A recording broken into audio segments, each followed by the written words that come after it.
Hi, welcome to the California CEEDAR sponsored Communities of Practice series. CEEDAR, which stands for Collaboration for Effective Educator Development, Accountability, and Reform, is a national center based at the University of Florida and has a mission to support students with disabilities in achieving college and career-ready standards. For those wanting to know more, please visit CEEDAR.org. That's CEEDAR.org. This webinar series aims to share information that supports educator preparation programs in redesign efforts grounded in inclusive practice. The topics include teacher performance assessment, preparation and requirements, traumatic brain injury, extensive support needs and inclusion, and dyslexia. And we have more topics coming soon. We hope you find the information and resources helpful. Welcome, everyone. We are really glad that you're here today. The purpose of this presentation is to really focus in on some of the transition TPEs into the new standards from the Commission on Teacher Credentialing in California, and specifically related to the new TPEs that emphasize strategies and supports for students with extensive support needs. So we're calling this a community of practice because we're hoping that there will be dialogue and discussion, and this is part of a broader series focusing on the transition to the new standards. So this presentation is hosted by CEEDAR California, and I'll introduce myself, and then I'll invite Annie and Sammy to introduce themselves, and then we'll share a little bit more about what CEEDAR California is and what else we're up to. So I'm Amy Hanreddy, and I am a faculty member in the Department of Special Education at California State University, Northridge. My emphasis historically has been focused on students with extensive support needs and inclusive practices for those students. And so that's kind of the background that I bring into this particular community of practice.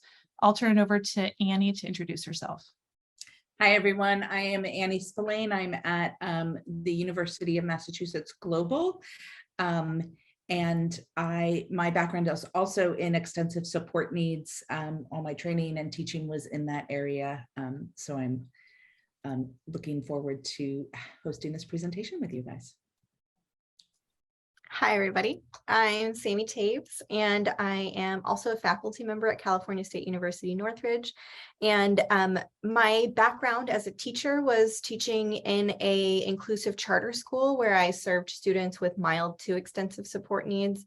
My research focuses on access to general education academic content for students with extensive support needs. And so that's where my background comes in here. And I'm excited to meet you all today.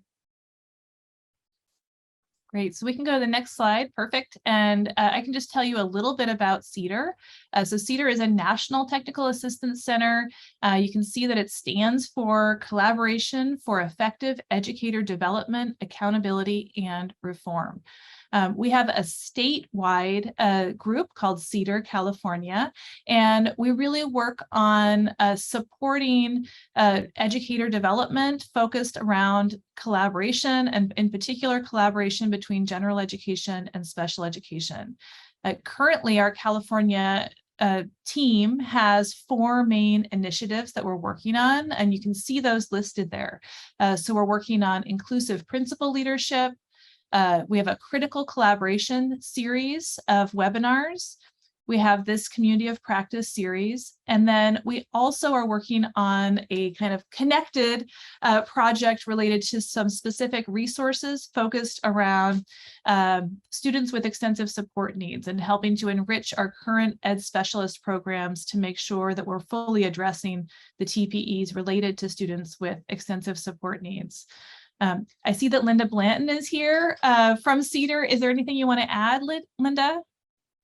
You said it very well, except that CEEDAR will continue on for another 5 years after this one. So you should hear more from California CEEDAR. Wonderful, wonderful. Okay, so we wanted to start off just with a little bit of background to make sure that we're all on the same page. There's a little bit of historical information here related to the new ed specialist programs in California that are set to begin now, this fall. And as a little bit of background, there was a statewide task force that wrote a report in 2016 called One System. And it was really looking at our special education credential systems in California and had several big recommendations. One was that we had too many different special education credentials. And the other was that our systems for credentials were really far too separate between elementary, secondary, and special education. So that's why it was called One System, is it's really about trying to bring together those credential programs to have more in common. There's this term, the common trunk. So there's now what are called universal standards, which are shared by elementary, secondary, and ed specialist credential programs. And as part of the recommendations, they looked at aligning more of the special education credentials. So in line with some of those recommendations, there were elementary and single subject teacher performance expectations that were released in 2016. Some of the big changes in those expectations were around a greater emphasis on universal design for learning and multi-tiered systems of support. Now we have new education specialist teacher performance expectations that were released in 2018 and are being implemented beginning this fall. There were some really big changes in the new ed specialist credentials. One of those big changes is related to who were authorized to teach as education specialists.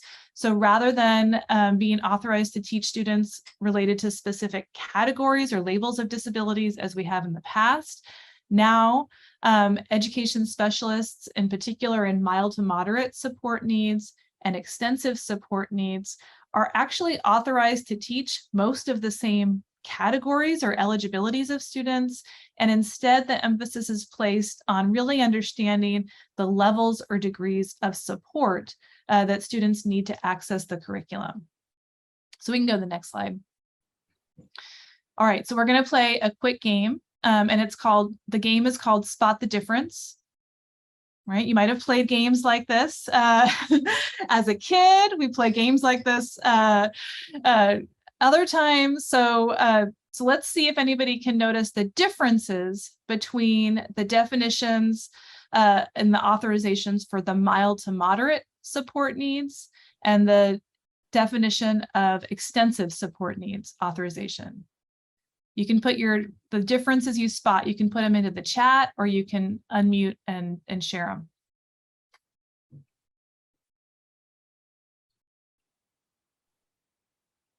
Okay, I see two so far, so we'll start with those. So Kelly noticed that under extensive support needs is included an emphasis on health, movement, and sensory support. The extensive support needs includes the term intensive instruction and a lower to student ratio. And may include a lower student ratio. And then finally, Bonnie noticed that, so there's a lot of the same areas or domains listed there, but under mild to moderate support needs, it describes students as needing support in one or more of the domains.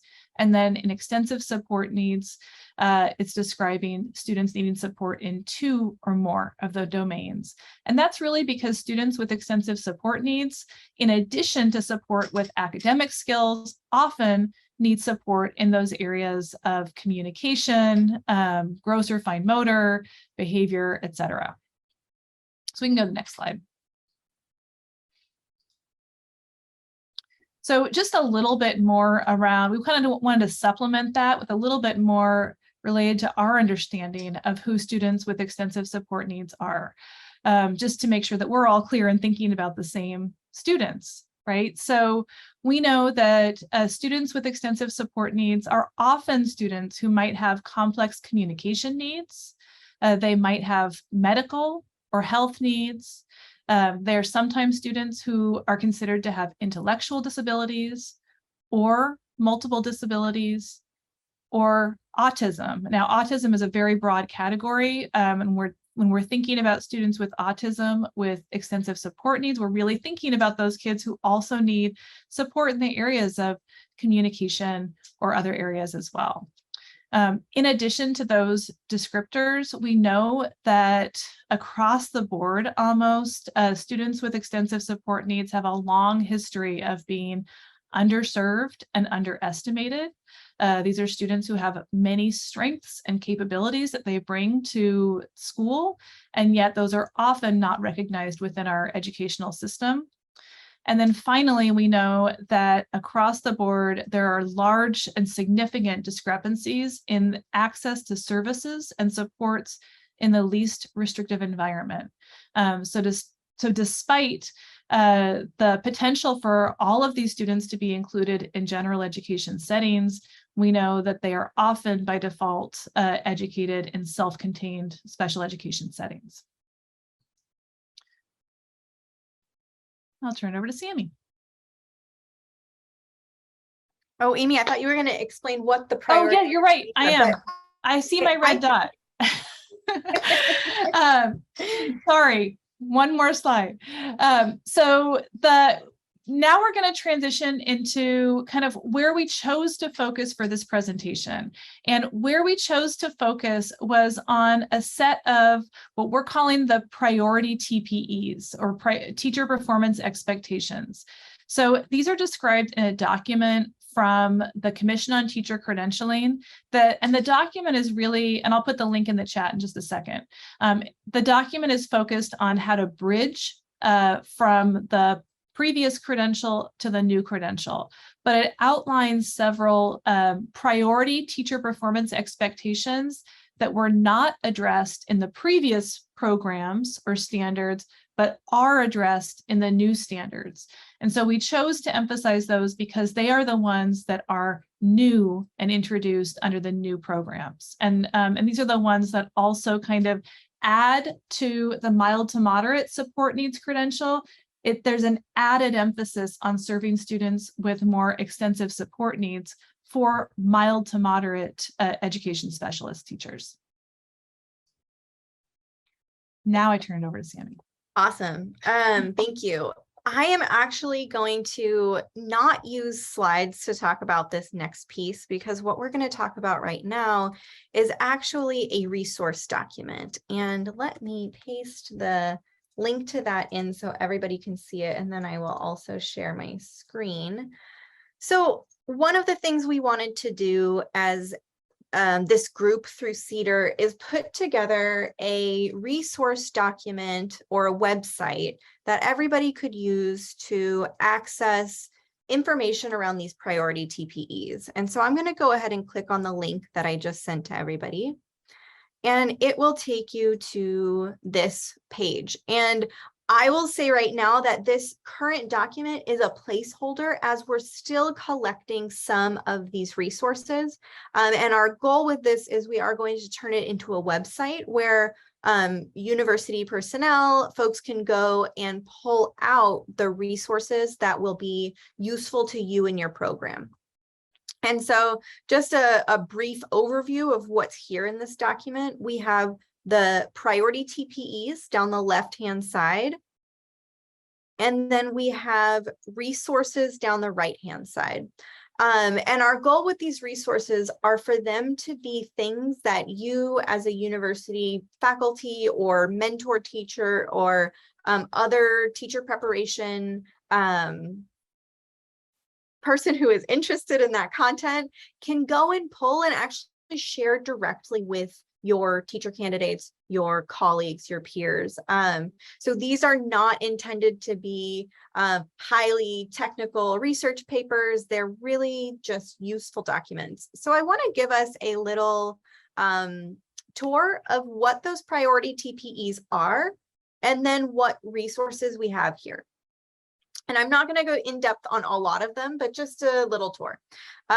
So the first priority TPE we have is related to mobility, sensory, and specialized healthcare needs, understanding those healthcare needs, and any mobility and sensory accommodations students in your classes or your teachers' classes may have. So within that section, we have some websites on how to create inclusive classroom spaces. This could be a great reading in a class. It could spark a discussion topic, just some simple, accessible resources there.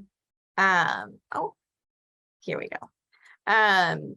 We have also in this document, I see lots of people now are here, documents related to supporting tube feeding in schools. Am I sharing the screen correctly? Can people see it? Okay, great.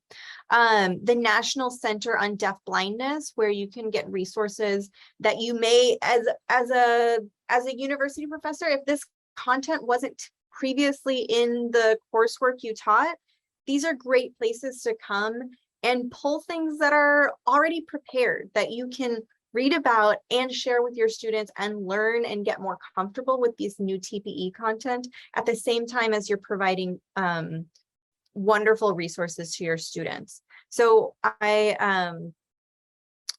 highly suggest checking out some of these resources. Sorry, I keep moving my screen, the little bar. I'm gonna hide the bar. Hide floating meeting controls. There we go.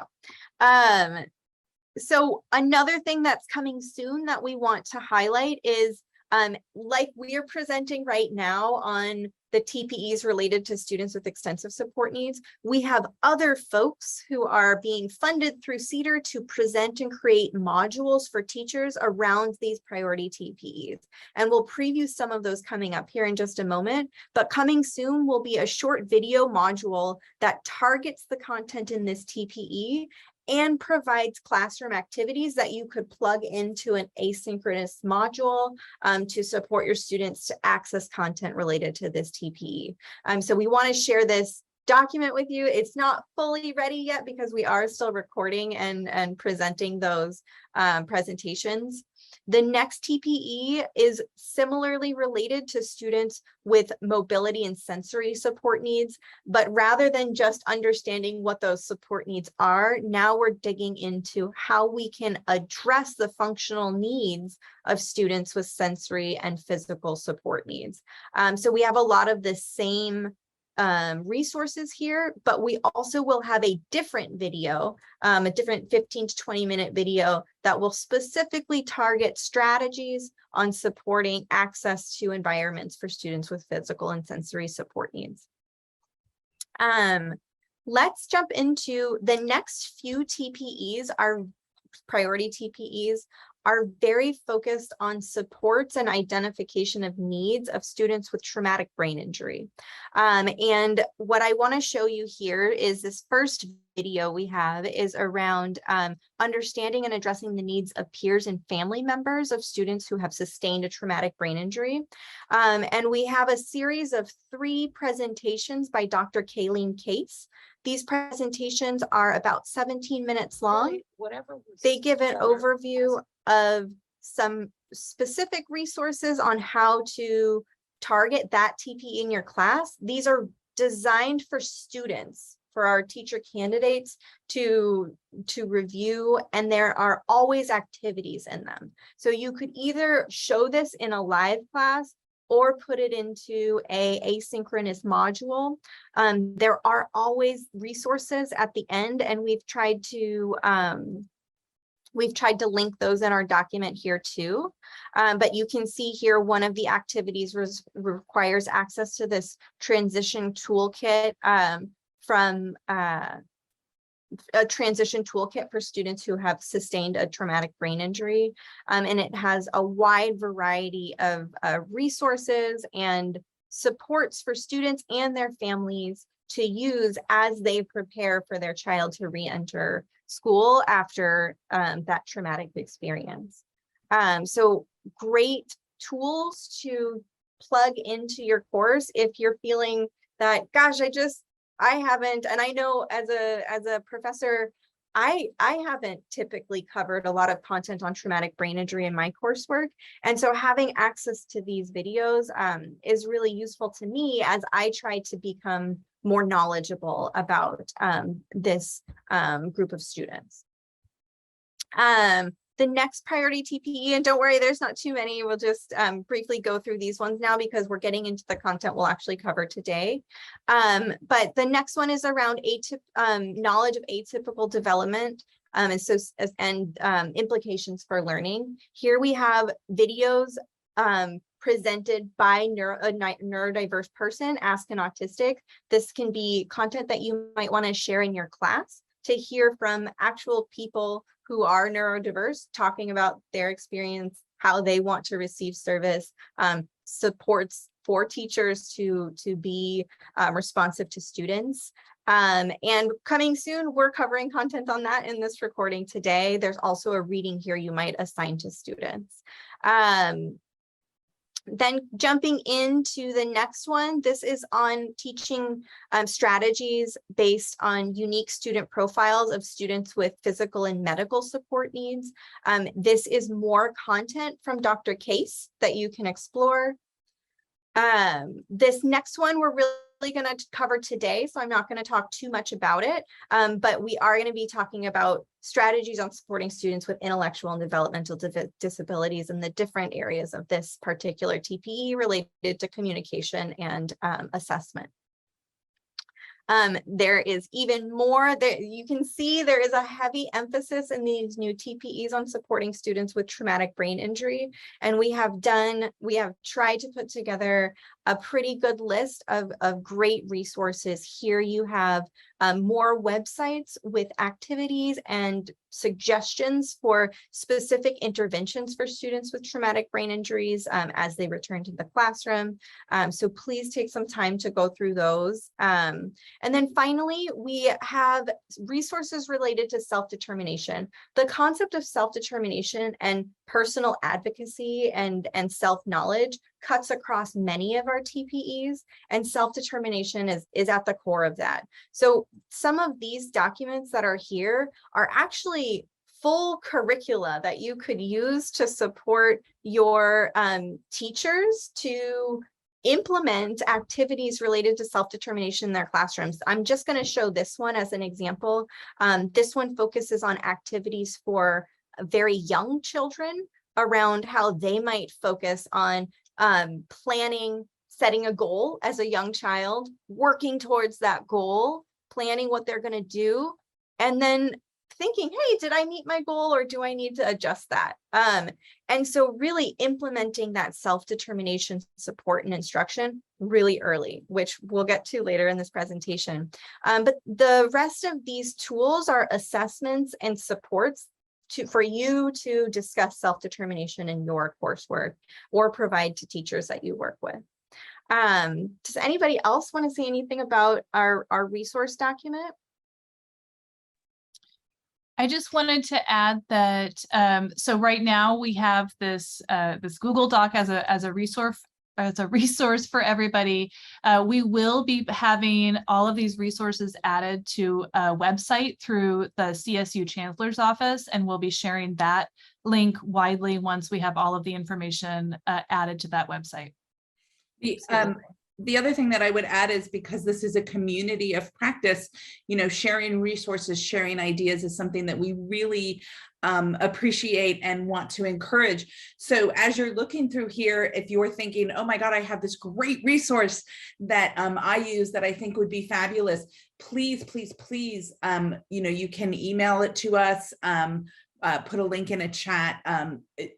But we would love to have any resources you might have, because while we have access to a lot of resources, we can't know every resources and we don't know all of the best ones. So as a community of practice, the more we can share with each other, the better our candidates and the students across the state will be. So please share any resources you have as well. Absolutely. Absolutely. And it's great to see you're all in here and able to access this. If you have any trouble accessing that link, please just let us know. All right. We are going to jump into A couple of those TPEs focus on assessment. One of them specifically focused on assessment for students with more extensive support needs or intellectual and developmental disability. And so we are going to focus on that throughout the rest of our, not for this portion that I'm going to talk about right now. And my focus on talking about assessment is going to be around ecological assessment and strengths-based assessment. And before we jump into strength-based and ecological assessment, I just want to talk a little bit about how the words we use to talk about students is really important. I have heard in the community, as many people discuss students with more extensive support needs, discussion of being low or high, or this student's at a, you know, they're functioning at a a 2-year-old level. And when we say things like this, we don't necessarily mean to make the person we're talking to develop low expectations for our student. But when we say things like low or functioning at X level, our natural human tendency is to think about a baby or to think about somebody who doesn't have much potential. And so even if in your brain, I want to challenge us all to say to ourselves, even if in my brain I'm thinking, gosh, this student has a lot of support needs, and you know, I'm struggling to say, you know, this student is functioning at a first kindergarten grade level. I want you to not let it come out of your mouth, because it perpetuates these things. And so I have some suggestions here that we can think about of how to, if we're thinking about using some terms like low or functioning at this level, how we could rephrase that so that the folks we're talking to develop high expectations for our students, or don't immediately go to a place of like, oh, you know, of pity or of low expectations, which is very common in this particular population. So a deficit-based approach might be somebody that says, hey, Oliver can't do any single step tasks without teachers prompting him. We could reframe that in our discussion to say, you know, Oliver is currently completing a lot of single step tasks, and we're working on teaching him to use this checklist so that he can use that checklist and some modeling support to, oh, I think I messed up the wording there a little bit, but he's going to use this modeling and checklist to be working towards doing more multi-step tasks. So I haven't said he can't do multi-step tasks. I've just said we're working towards that. Another example might be, oh, I should share the slideshow so it's bigger. Might be Jose's 12, but he's only, I'm sharing the screen, right? Could be Jose's 12, but he only reads at a first grade level. Instead of saying that, we might say, hey, Jose is currently reading at a first grade level, and he's developing stronger decoding skills all the time with our interventions and supports we're providing. Another way we could rephrase something like, Lisa's cognitively performing at a 2-year-old level, even though she's 6. So we let her stay inside during recess and play with baby toys. We could reframe and restructure our response there to say, Lisa loves bubbles. So we made bubbles available to all children at recess, and we use that time to support her social interaction as Lisa's developing those social skills with her peers. So just thinking about taking a strengths-based approach and really thinking about the language we're using and constantly asking ourselves, am I promoting the strengths of this student, or am I consistently talking about their areas of struggle? And that's not to say we can't talk about the things students struggle with. That's something we need to do as teachers. But we just need to think about the way we're presenting those struggles as areas that we're supporting rather than barriers and challenges that student will just always have forever. Okay, so now that we're thinking about a strengths-based approach, I wanted to talk about different types of assessment that you may be using. And as you speak with your students, with your future teachers about assessment, teachers are going to be engaging in formal assessment and authentic assessment. And formal assessment, what I'm going to talk about, formal assessment is necessary. It's a part of a teacher's job. But when we're teaching assessment classes, I want to, especially and for all students, but especially for students with more extensive support needs, the authentic assessments that we do are going to give us more information, more useful information. So a formal assessment is something like a standardized test, an IQ test, behavior scale, developmental scale. You might be thinking about the Woodcock-Johnson. The Brigance, and the Sandy are standardized assessments that are not norm referenced. They're more focused on the student, referencing the student to themselves, which makes them more useful for students with extensive support needs in a variety of ways, since tests like the Woodcock-Johnson that are norm referenced don't allow for any sort of adaptation, which for our students with physical support needs, sensory and processing support needs, those timed or strict ruled tests often don't even allow us to accurately assess what a student is currently doing in those areas. But formal assessment is needed for eligibility and reevaluation. It's needed to, we can use it to identify broad general areas of need. And we can use it to show the district, the school service providers, what the student skills are, understanding that these are under unnatural conditions, right? We've done this in a testing center. We've done this in a pull-out situation. But these are very needed for students to be eligible for services, to receive outside services and school services.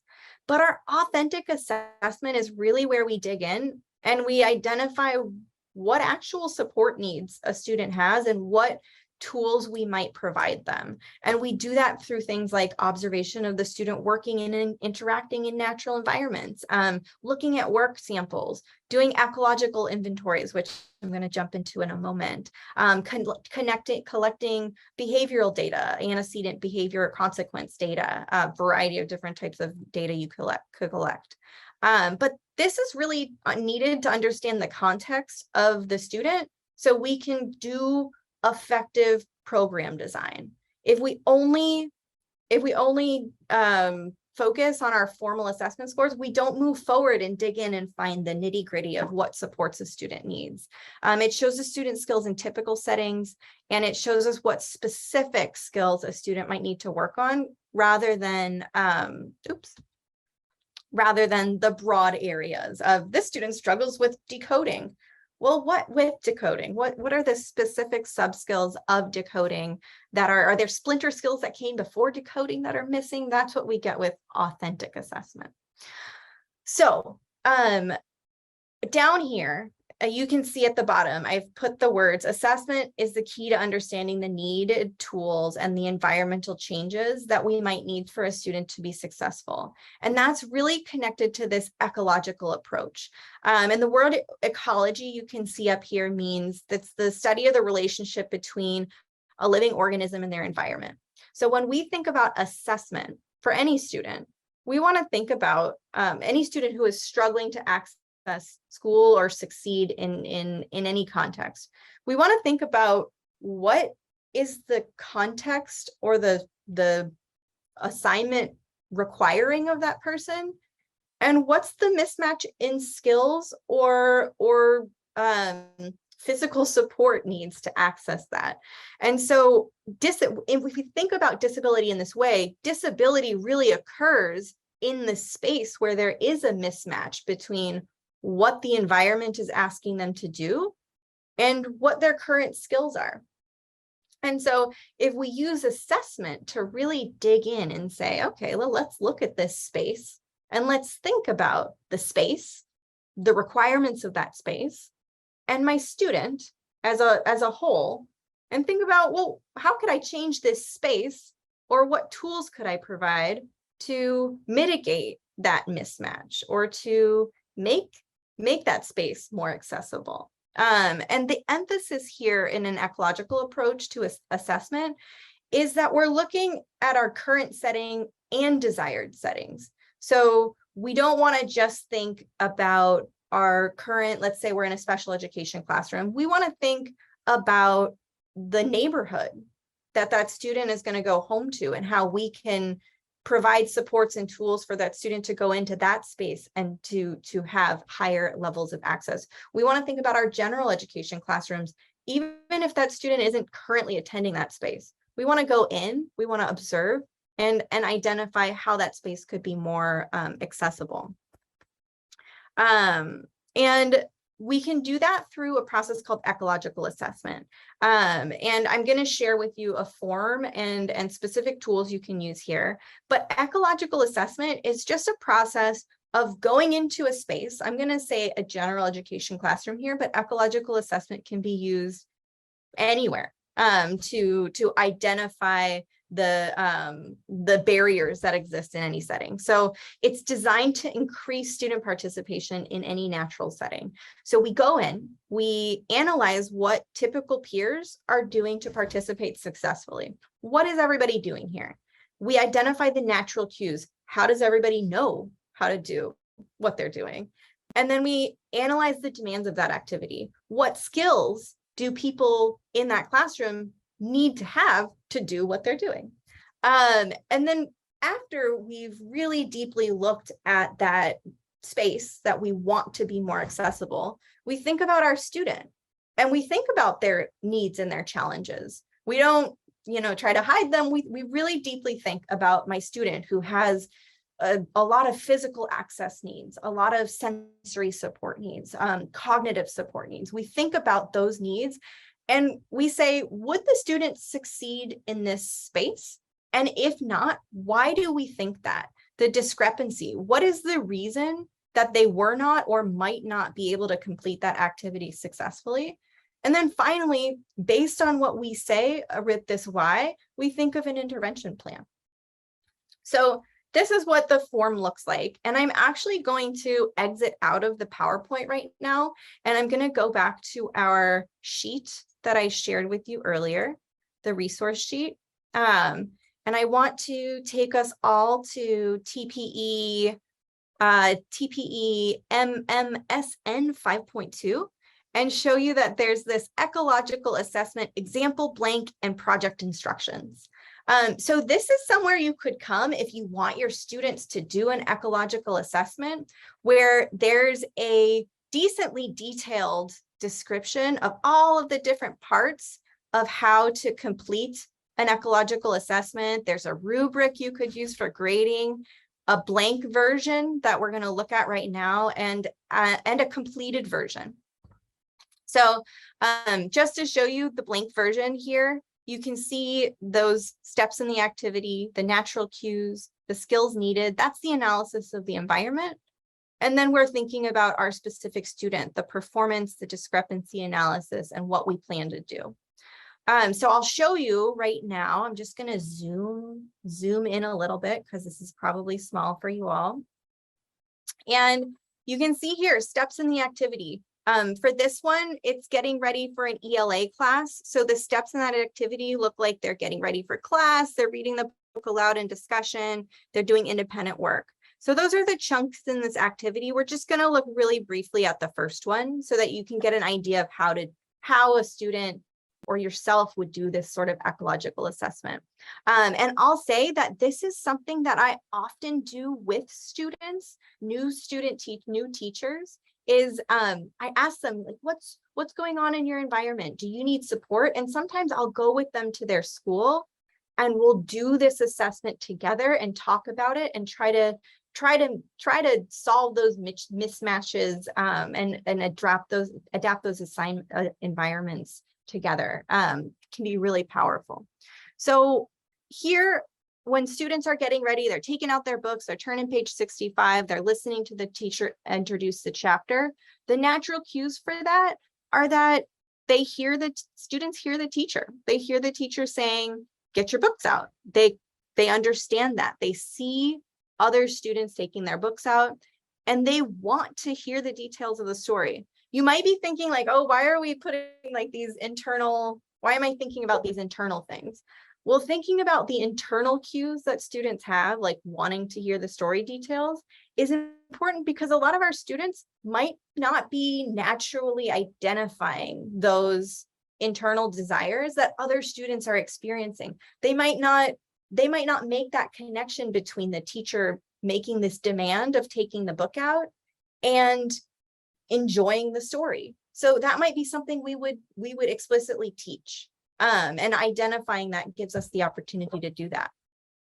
So the skills needed to do this activity: we need fine motor skills to turn the pages. We need gross motor skills to take the book out of our desk. We need receptive language skills to understand what's going on with the instructions, because they're not written down. It's just some oral instructions to take out. Go to page 65. And we need number identification skills. Got to find page 65. These are all skills that are required to succeed in that activity. We put a little mark here saying Jake didn't do this independently. Jake is a student with significant physical support needs.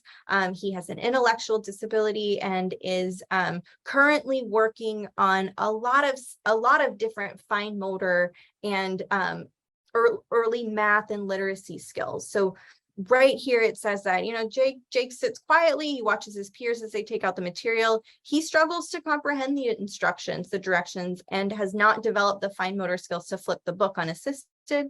He's working on identifying numbers 1 through 10 and does not independently find 65. That's what Jake does in this situation. If Jake wasn't actually in that class, you could do this hypothetically. You can conduct an ecological assessment when the student is not there, and you fill this green section out based on your understanding of the student. Now, the beautiful part of this is that last column where you're really thinking about, what is my intervention plan here? How could I make this space more effective? How could I change the space? How could I support the student? So here I put something like, Jake should learn how to select the correct book from the class when given options. Maybe that's matching to the one that's shown in the front of the room. A peer could represent those book choices as they're getting them out, so that the peer is getting their book out and they're working with Jake at the same time and having that interaction. The page number could be programmed into Jake's big button device. That's a communication device. Amy's going to talk about those later. That Jake could use to tell the whole class to take out their books and get to the right page, as a way for Jake to interact with the rest of the group, work on his communication skills, and participate in this part of the day that might be a struggle for him. An adult can embed a number identification practice into asking Jake to read the highlighted number. Peers or adults' assistants could be provided to open the book. A number of other things, right? We need to provide access to that big button switch. We could provide objects and items to represent key events in the story, specifically as the teacher is starting to introduce that chapter. So this is how this process works. And I find it to be a very useful structure to really assess our environments and see where we can provide supports. Does anybody have any questions about what an ecological inventory or assessment is and how it might be used?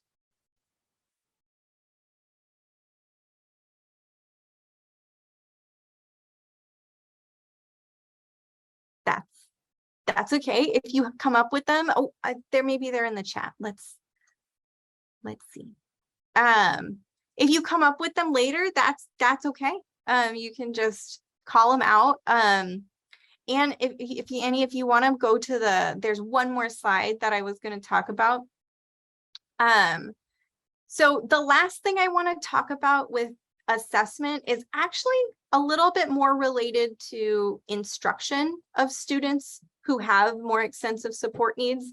And this is that we need, as we support our students, there's often a really, really heavy emphasis on assessment and IEP goals and making sure students are meeting them and taking data and writing about that data. And all of that is important. We need to do those things. They're helpful for monitoring progress, but because in our programs, we do put such a heavy emphasis on assessment, particularly of students with extensive support needs, we often end up with teachers in the field who are hyper-focused on one-on-one assessment of progress on IEP goals. And we lose some of that emphasis on, we need to provide good teaching. We need to model what students are being expected to do. We need to give multiple examples. We need to do it with them. We need to make it fun and interesting so that students aren't expected to come to school and sit in a chair and do, tell me what letter it is. Oh, no, try again. Sort of discrete trials or one-on-one instruction all day. Because I just want you for a moment in everybody's head to imagine if that was your expectation every day, to go to a place and do almost the same thing every day without change. I would also maybe engage in some challenging behaviors if that was my expectation. So this is just a place to say, as we talk about assessments in our classes, to also heavily emphasize that before we're assessing students, we're modeling, we're teaching, we're getting kids motivated about why they're learning whatever it is they're doing. And we're providing opportunities for kids to answer open-ended questions. This might be difficult for students with more extensive support needs who might take longer to develop their responses to those open-ended questions, or might struggle to answer them because they haven't had those opportunities before. But if we don't give the opportunities, we don't give them the opportunity to make that growth. And so Amy's going to talk a lot about giving opportunities, and Annie is also going to talk about that with self-determination. But that is a big thing here, is to give our students opportunities to struggle and to learn new skills. Tag. Okay. All right, so I'm going to dig into the next section and really focusing on supports for students with extensive support needs who have limited expressive spoken or signed language. So there are several TPEs that are new to the mild moderate support needs credential that focus on augmentative and alternative communication. So we wanted to give a little bit of an overview related to this whole area. And again, there are several resources in that document that are designed specifically for students. So you can go ahead and go to the next slide. So first misconception I wanted to clear up is that augmentative, it's always hard to say, augmentative and alternative communication is far more than knowing about devices or specific tools or apps. I think that there's a big misconception that when we talk about AAC, that we're really talking about devices. Much more, it's about that process of enhancing communication across all contexts where a student participates. So thinking about that process really requires time and systematic instruction. The solution is never just to provide the device or the tool to a student. That's one part of a much bigger equation. And it's really also involves quite a bit of training for all of the stakeholders involved in supporting a student who uses communication tools. You can go to the next slide. Okay, so I wanted to give a little bit of an overview about like what do we mean when we talk about AAC? So beyond just the systematic instruction, AAC is something that is highly tailored to meet the unique demands of an individual person who needs that communication support. So here's one example of a really tailored system for an individual student. So some things that you might notice is that this person is using a head pointer that they use. So we're always looking at maximizing what a student can do. So what are their strengths and abilities that we can maximize to access communication, right? So somebody might not have the oral language skills to express themselves, and they might not have the motor skills to physically point, right? If somebody can point to something, that's great. But a lot of students can't. And so here you can see a head pointer that's used on what's called a static display device. That means the buttons don't change. The buttons are there, and combination of those buttons work together to create language. You can also see the student has other tools like I think it looks like some type of calculator or other resources that might be other types of assistive technology that they're using. You can go to the next slide.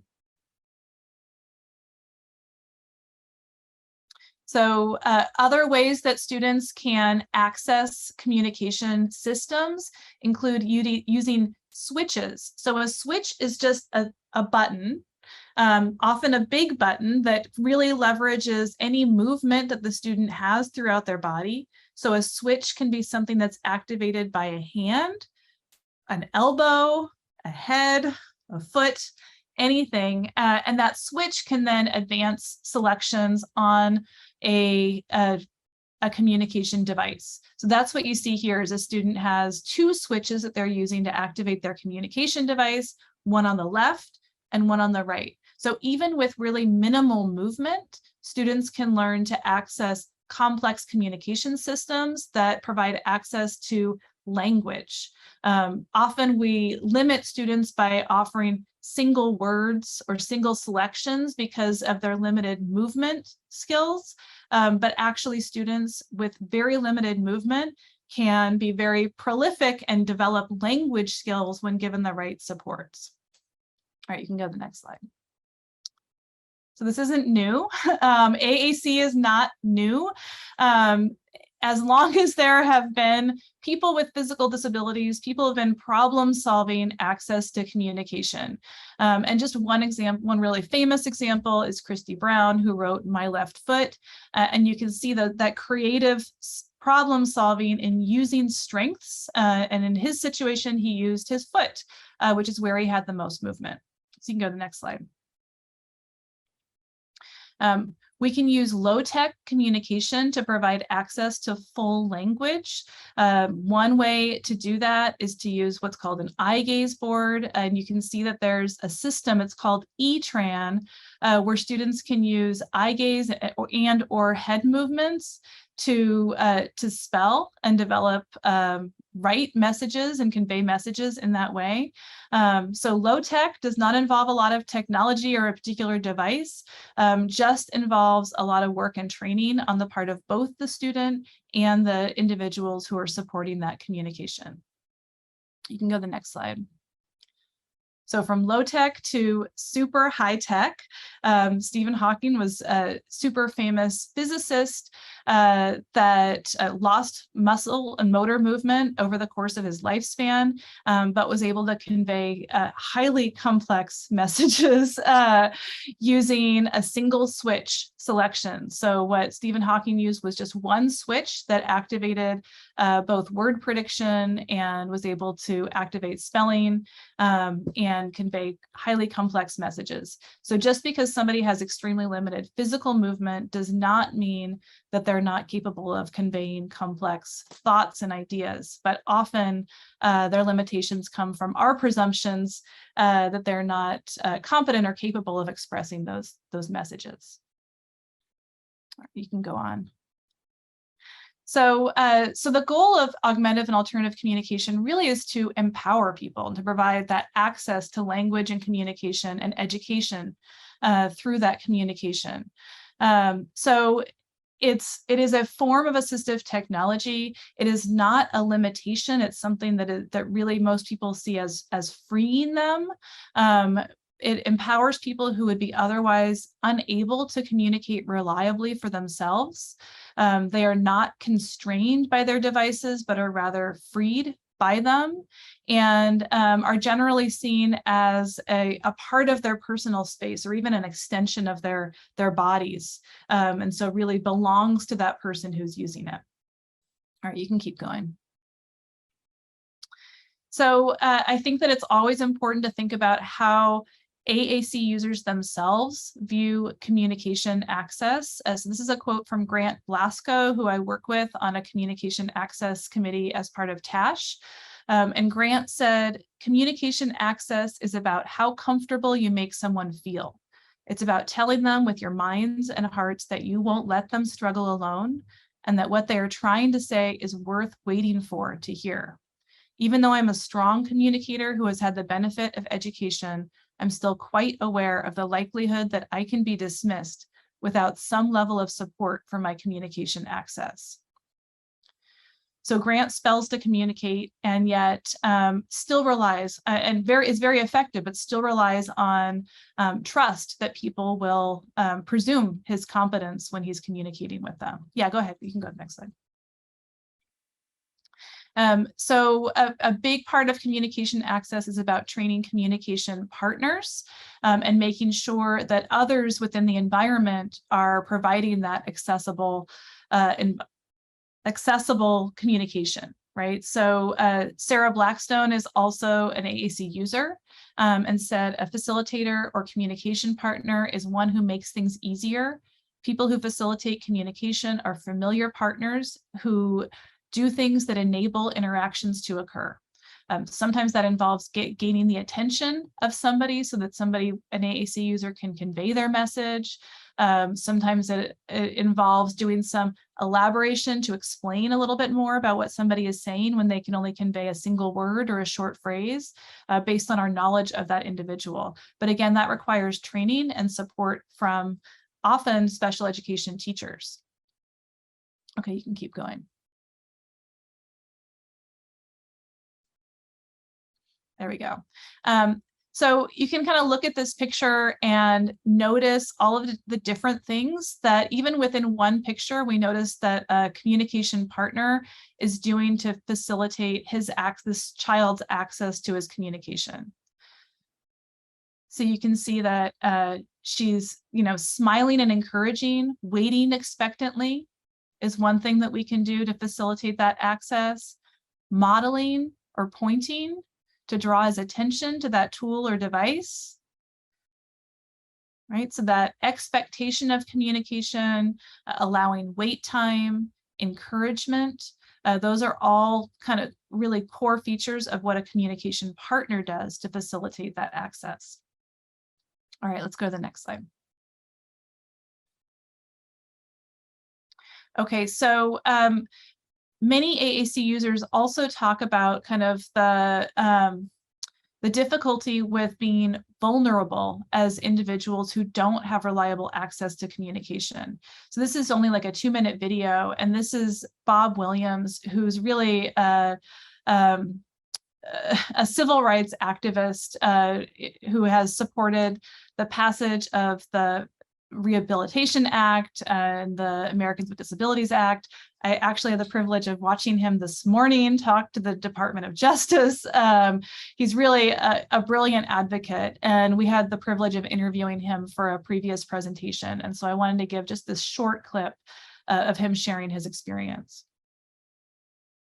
Hopefully it'll go. And if you click cap the CC, you might get his I caption. would like to ask what communication vulnerability means in your mind.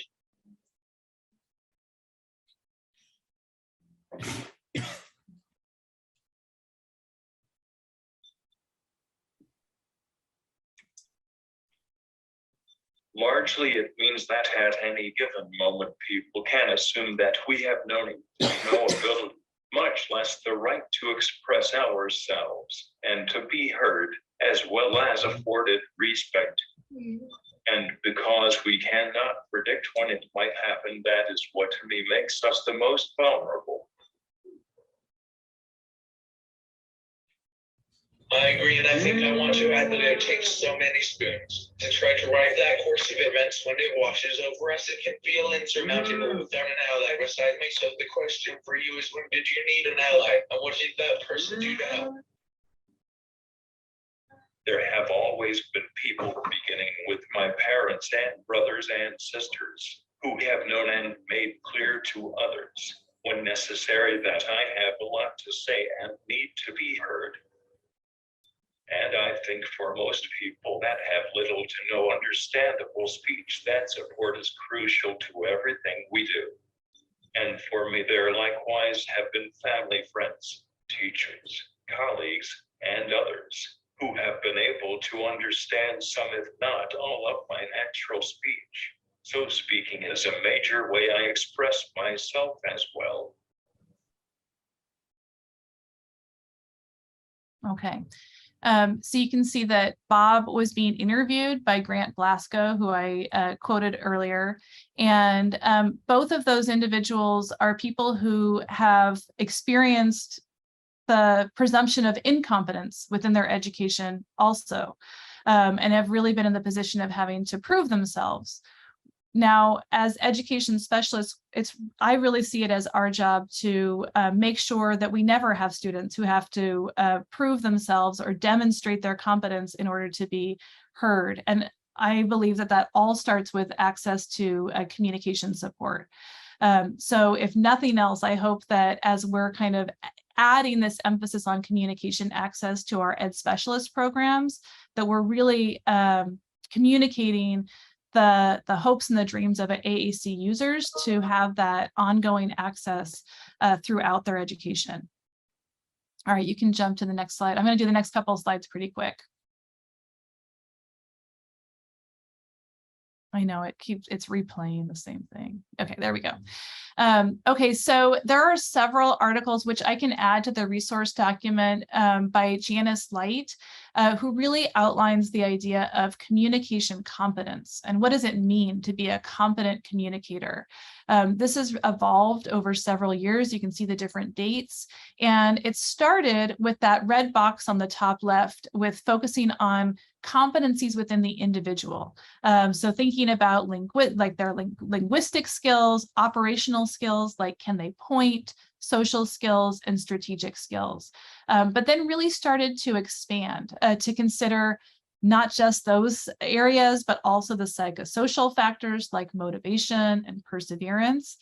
And then expanded even further to consider external factors, right? As Sammy was talking about the importance of the environment, now there's also this recognition that in order for people to be competent communicators, we also have to have accessible environments and have to address external barriers like policies that limit access to communication supports. So this is kind of a framework that we use in teaching our candidates about what it means to be a competent communicator. Okay, we can go to the next slide. So I think that kind of throughout, we've done a little bit of presumption in terms of where we feel is the best place to educate individuals with extensive support needs. And I just really wanted to emphasize this for about 1 minute in terms of communication access, right? So we know that by default, the vast majority of individuals with extensive support needs are educated in self-contained or segregated special education settings. Unfortunately, for those with communication support needs, these are generally environments that are language poor environments, have less responsive communication partners, and those communication partners are mostly adults. And often that communication instruction is not connected to meaningful tasks or situations within that environment. They tend to be more rote types of repetitive tasks. Now, if you compare that to a general education setting, it is a deeply language-rich environment. It is filled with responsive communication partners and natural opportunities for communication. And that's one of the main reasons why we feel that these environments are preferable, especially for students with communication support needs. All right, you can jump to the next slide. So we focus on, I'm going to actually skip this, but as you're skipping, I'll just say that communication support requires a high degree of collaboration and integration across natural contexts. And then we have to consider the linguistic and cultural diversity of students. So it's not done in isolation of culture and language differences, but is done with full consideration of those differences, and that has to be incorporated into any communication support method. And then finally, on the last slide, really involves not just rote practice, but invitations to communicate. And this was an example of one student and his interaction at home, where he activated his communication device and he said hobby hours while his dad was picking out an album to put on the record player. He started smiling and moving. His babysitter said, hey, he likes music as much as you do, to the dad. And then he activated his message window and said both. And then he said, yeah, that's right. It's both of our hobbies. And then he activated his message window again and said, hobby hours both, grinning, as James Brown played on. And that's the kind of interaction we're aiming for, right? So that where it's not about compliance, but where we're creating those invitations and conversations, where we're adding on or augmenting what students are expressing to help to create those natural interactions. All right, I think I'm going to tag over to Annie now.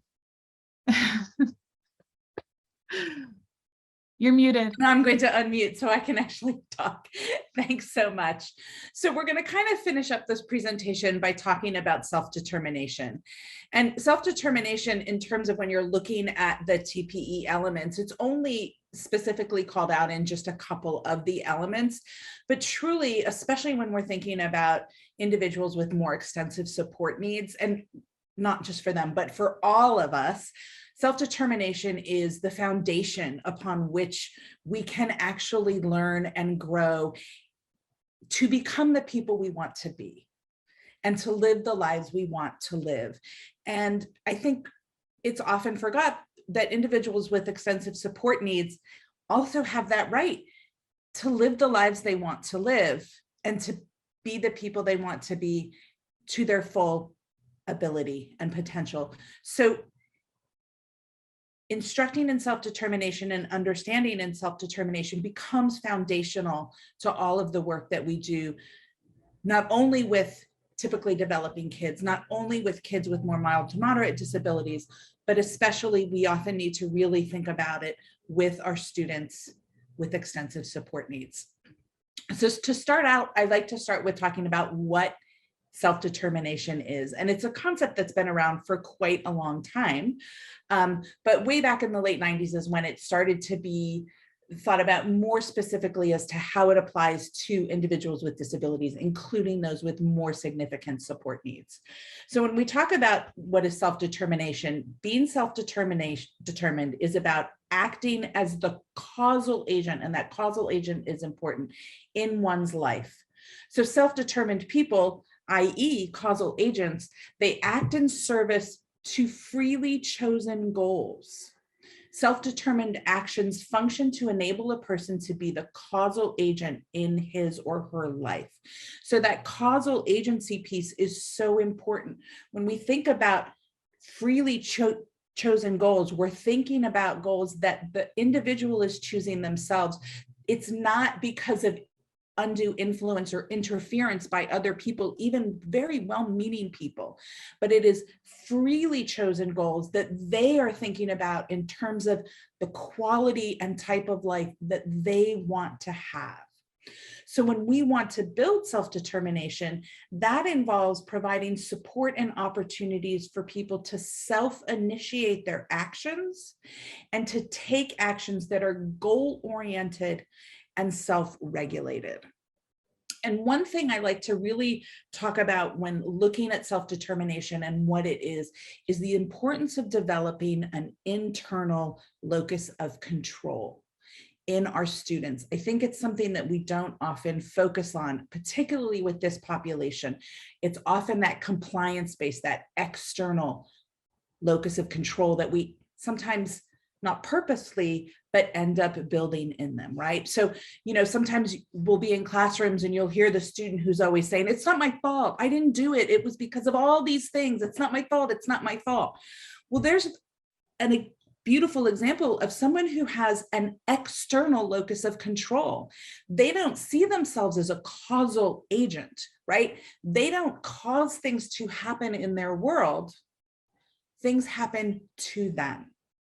So developing that internal locus of control is how we help them to be able to be causal agents, to be able to see themselves as someone who can actually cause things to happen in their world, to cause things to be the way that they want them to be. And self-determination is about, it's partly about, but importantly about building that internal locus of control.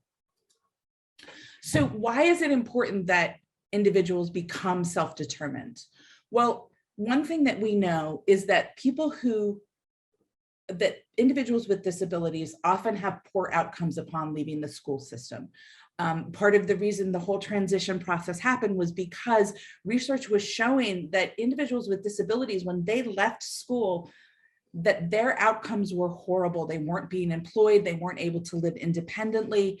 And what they also found was that by improving self-determination skills, that we could improve their autonomy and interdependence and overall quality of life. So as students identify interests and preferences, they become more self-determined, and they're able to set and work towards goals that they identify, that align with their interests and their preferences. They're able to start being able to engage in problem solving and decision-making skills, so that when they encounter barriers to working towards their goals, they can advocate for themselves and their needs to actually move themselves forward towards those goals that they are setting, that they want, for the quality of life that they want to have. So these actions, of course, are critical for all students, right? It's important for each and every one of us to be self-determined, to be able to set our goals, to achieve those goals, to do the things they want. It's equally important for students with disabilities, and also for students with more extensive support needs, who often get left out of that equation, right? I think oftentimes there is a confusion between self-determination and independence. And if you can't be very independent, you can't be self-determined. But that's not the case. They are not the same. You may need help with feeding yourself, dressing yourself, reading a book, all of that. But you can still determine what it is you want to read about, what clothes you want to wear, when you want to eat, right? All of those are choices that someone can make, that we want to teach people to support, to allow them to become more self-determined and to have that internal locus of control. But to do that, we have to learn and practice these skills in an integrated way over a period of time. So self-determination skills are built over time. Often the main focus, we tend to see it in those high school years, those post-secondary years, and that's when we really are focusing to a large degree on them. But teaching these skills really does start in preschool and kindergarten and early elementary school and middle school. We're teaching these skills as we go. So how do we teach them? Well, self-determination is composed of a number of different elements, including choice making, right? The ability to choose things, what you want, the order you do things, the ability to problem solve, right? Where you know there's a goal, that something you want to have happen, but you're not sure how to make it happen. So figuring out that path. The goal of goal setting, right? The ability to goal set, to say, I want to do this in the future, and then work towards that goal. So make plans to get you towards those goals. Decision making, which actually is built up of those separate skills and elements of choice making, problem solving, goal setting, and planning, to make a decision that will help someone get to goal attainment, right? So they can decide what path they want to take and how to put this together to attain the goal that they've identified. Also important is building, as part of self-determination, the ability to be self-regulated, right? And that involves being able to manage oneself, self-management, some of those organizational skills, self-awareness, right? This is what I'm good at. I know what I'm good at. Here are the things I'm good at that I can do. So I can use those to help support me in the things that I know I'm not so good at, right? Self-knowledge, understanding my likes, my dislikes, what I want, having experiences in the world and how I react and understand those experiences. And then, so important, teaching those self-advocacy skills, right? The ability to say to someone, I need this in order to do that. This is what I want to have happen in my life. No, I'm going to wear that.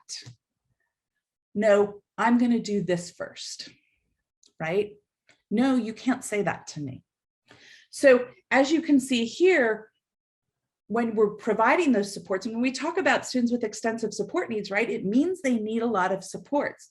But as we're building self-determination, as the person is younger, we're going to need to provide them more supports. Maybe we're going to work on smaller parts. So when you have a young child, right, you're not going to say, what do you want to eat tonight, right? Because they're going to say ice cream. But what you might say is, do you want peas or carrots? Right? So you start with smaller number of choices, simpler choices, less consequential choices. And then as people learn those choice-making skills, you build and you make more complex choices, more number of choices, and even more consequential choices, right? Do you want to have for your elective band or art? Do you want to work in a pet store or in the gym because you like basketball so much, right? So being able to make greater choices, and then also problem solving, right? So maybe the first problem is something's in a cabinet that they can't get to, and you help them to figure out how to solve those problems.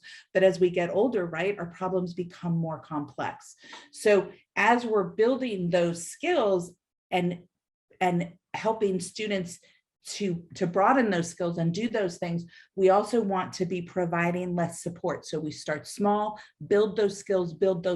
So by the time they get to be a young adult, hopefully the person is doing more of that, making more of those choices, right? And the supports, and identifying the supports that they actually do need. Some of the components for self-determination in school, and I'm realizing I need to hurry up here a little bit. First off is that self-determination skills must be taught year-round. This is not like a subject that we do for a month or two and then lo and behold, kids are self-determined, right? It's something that is taught year-round over the course of their schooling and of their life. We need to involve families and educators and train them. We need to make sure that there is an awareness and learning from the disability community, that we are listening to the self-determined voices of individuals with disabilities and taking in what they have to say and applying that as we teach our students. There needs to be, as Amy was talking about, robust communication support. And of course, we want students to participate in the IEP process because that is their roadmap for their education. And we want them to have a say in it, right? Just like typically developing students have a say. And as they get older and older, they have more and more of a say, right? My kids are now in middle school. They get to pick their electives. When they get into high school, they're going to get to even start to pick some of their academics. We need to involve students in the IEP process so that they can also begin to make those same choices. So how do we do that? First, we identify self-determination skills, and here they are that we've kind of already talked about, those choice-making, decision-making, problem-solving, goal-setting, all the way down. We have to specifically and systematically teach the skills associated with self-determination. You have to teach choice-making skills by providing opportunities to make choices, by having the communication devices and supports there so that individuals can make choices, and allowing them to make choices throughout the day, throughout the year. You provide opportunities to use and practice, and use those ecological inventories, right? Those assessments that we do to make sure that we're providing the supports and accommodations as necessary that they need. And then as we go through the process, we look at that data, we evaluate their progress, and we make adjustments with the students' participation. Because again, building that internal locus of control, I can do things that make things happen in the world. Right? Some of the barriers, and I love this, right? Feel like I'm being followed. You're just being paranoid. But right, how often is that for our students with extensive support needs? They have an appendage, right? That comes with them, a very well-meaning appendage often, but who often ends up, instead of helping them become more self-determined, limiting their choices, speaking for them, doing for them. It's okay to give individuals the opportunities to fail, as long as those opportunities to fail are safe, right? We want to provide the safety net, but we learn by failing. Sometimes we learn by failing, and we need to provide, just like we all had the opportunity to learn by failing, with the appropriate supports and accommodations. We want to give that opportunity as well. So what are some of the other barriers? That emphasis on compliance, right? When you are emphasizing compliance, you are building an external locus of control, because you are saying, this is what must happen, this is how it must be. So yes, there is compliance. And when kids are younger, we do expect them to comply more, but as they get older, right, we want to build that where it's not the emphasis on compliance, where there is more choice, there is more say. The lack of knowledge for how to embed self-determination skills in an authentic manners, and hopefully those resources that you have, and I'm going to really talk fast now, will help you do that. Ensuring a meaningful role in students' IEPs, training, both for our paraprofessionals, right? So that they step in to help when needed and know how to step back when not needed. We don't want to create a situation where a paraprofessional feels their job is tied to this person's continuing need for them, right? So it's important to think about that. And then low expectations. We want to have high expectations for our students. So, you know, as I said, there wasn't a TPE specifically, there's not many elements specifically, but this underpins all of those priority TPEs that we talk about, because when you're teaching self-determination, you are approaching strength, you are supporting strength-based approaches to learning across all of those priority TPEs, and in fact, all TPEs. So when we're thinking about that presumption of competence, just because somebody may not be able to communicate something well, doesn't mean that they're not competent or they don't understand it. We need to help provide ways for them to show what they want, what they understand. Use person-centered planning, where the person is in the center of it, and we're planning based around their wants, their needs, the quality of life, and the type of life that they want. Conducting those ecological and authentic assessments, because they're going to support their strengths and support them doing what they want. Using assistive technology and AAC to enable them to communicate all of those elements of self-determination. Provide supports and resources to students and their families. When you have a child with more extensive support needs, you're often so scared for their future, right? Because the world right now doesn't necessarily support them. So providing the supports to enable parents to see that their child can indeed have a quality of life and a future that they want. Training support personnel, and then incorporating instruction in elements of self-determination in all subject areas, and making sure that that is consistently done. Think about, how am I ensuring that internal locus of control? How am I helping them to make choices, to problem solve, to make decisions, to be able to self-regulate? How can I incorporate that all the way across their instruction? And now it's time, and I know we only have about 6 minutes, but for questions and sharing, if there's information or resources you want to share, or any questions that you have, we'd love to open it up for people to do that.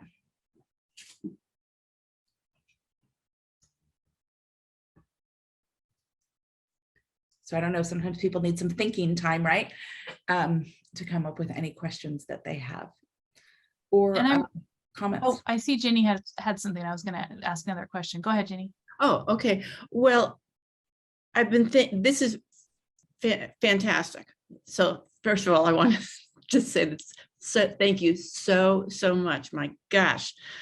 And I think like with Amy and Sammy, we need to talk about how we're putting this into our curriculum without doing it in every class or without forgetting to have it in our classes. But my main question right now is your suggestions about how we can translate this in a meaningful way, but in a useful way to our gen ed candidates.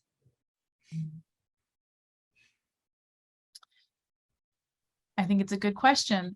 So I'm actually interested in hearing what other programs are doing too.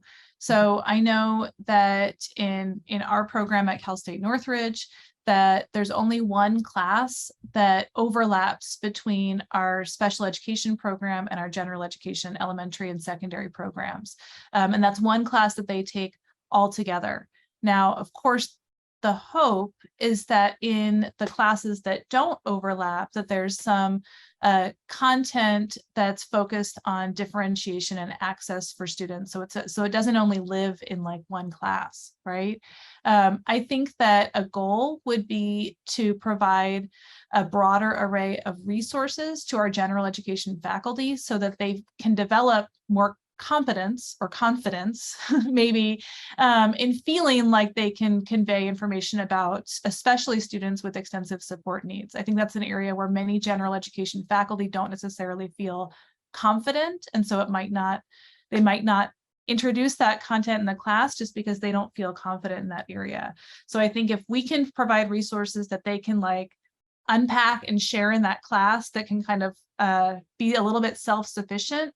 And then through sharing those, I do believe that people then develop more confidence and expertise, right?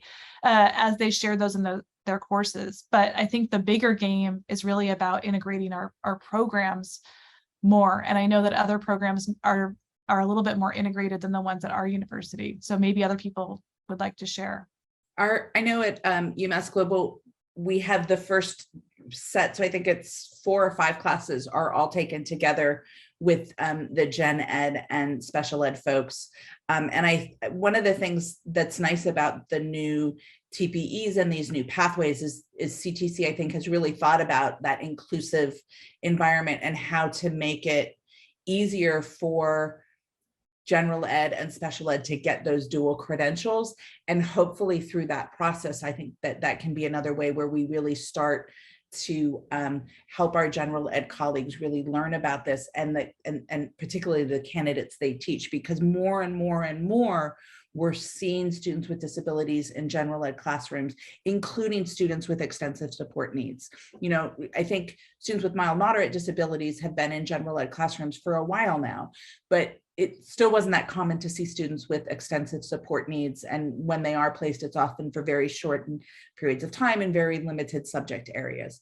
But I think we're starting to see that. And, you know, one of the things that I loved so much about Universal Design for Learning was it really kind of opened up a lot more ways to support students, and that focus on universal design for learning, I think, can really help with that as well, in terms of helping general ed teachers feel that they have at least some confidence and tools to start helping with this, and then adding to that when we're sharing these resources and all of that.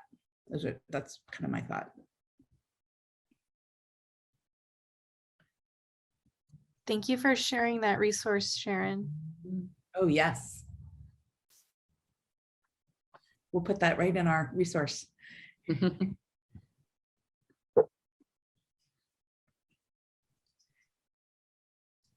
Any other questions? We have 1 minute left.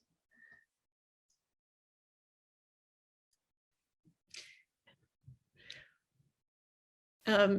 In the last 30 seconds or so, when you come to, we could advertise the fall ones. The community. Yes. Yes, thank you. Yes, so we will be having, you know, this is, I think, our third community of practice, and we have at least 3 more. We did a Cal TPA community of practice webinar in June. As soon as, I believe, the Ed TPA was just formally approved. I think that just happened. So we're going to be doing an Ed TPA community of practice for all those institutions using the Ed TPA.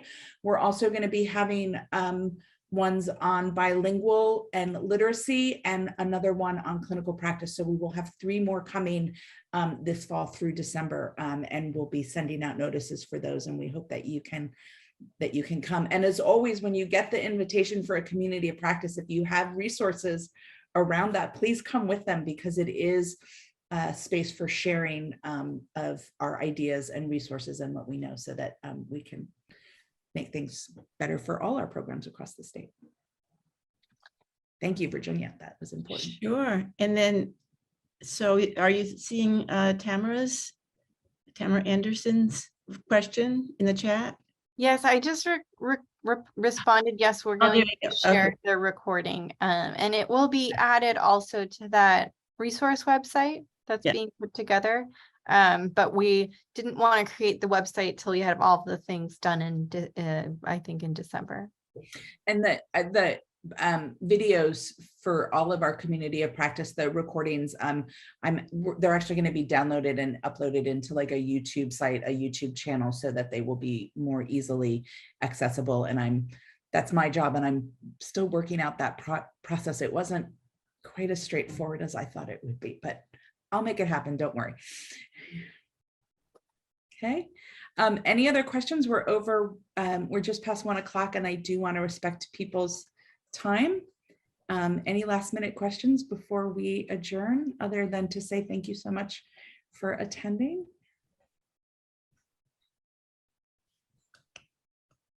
Thank you, everybody. Thanks to those of you who hung on to the last moment. We're really glad to have you here. And I'm going to go ahead and stop the recording.